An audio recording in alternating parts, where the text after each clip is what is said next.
y'all, I'm back again. I'm going to continue reading from my book, The 1900s, because I think it's really cool and neat to learn about history.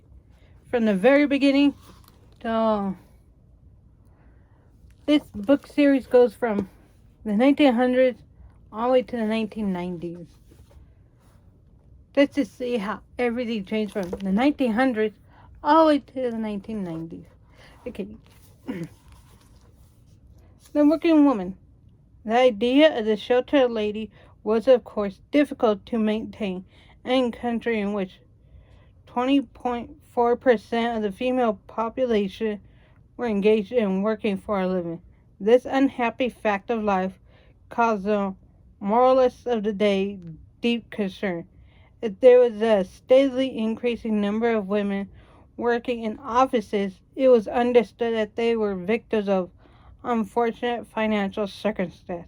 Their fathers, poor fellows, were unable to support them properly, and it was hoped that their inevitable contacts with rude men of business would not sully their purity. If women who had not had advantages worked by the millions in shops and factories at wages as low as $6 or $8 a week, this was understood to subject them to appalling temptation. There was also servant girls innumerable, but in the cities they were mostly of immigrant stock or colored, and therefore it was thought could hardly hope for a better lot.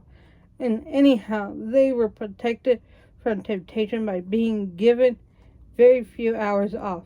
In the country towns, the servant girls were likely to be farmers' daughters who would presently marry a clerk or a man in the railroad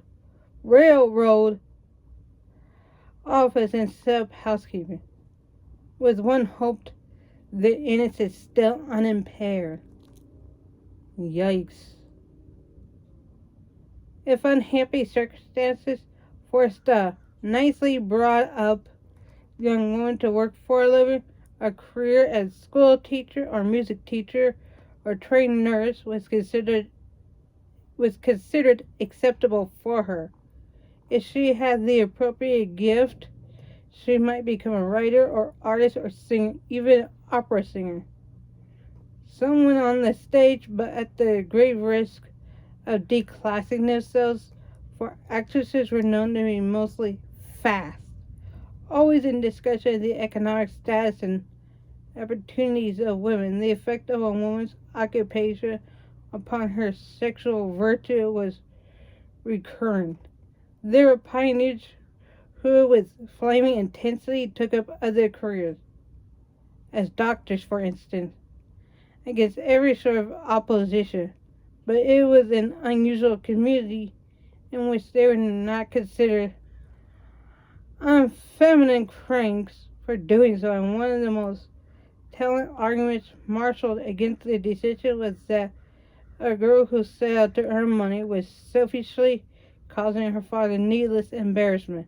Somebody might think that he couldn't support, but by common consent, the best and safest thing for a girl to do was sit at home and help her mother about the house and wait for the right man. Holy crap. Please rate, comment, and subscribe. And like. And ring that. And push that ring notification bell so that you can get updates on my videos. Because right now, it's getting close to Christmas time, so I might not always be posting every Monday or so. Actually, every Thursday or Friday. Okay? So, bye. And if you're on TikTok, please follow and like my videos. Okay? Bye.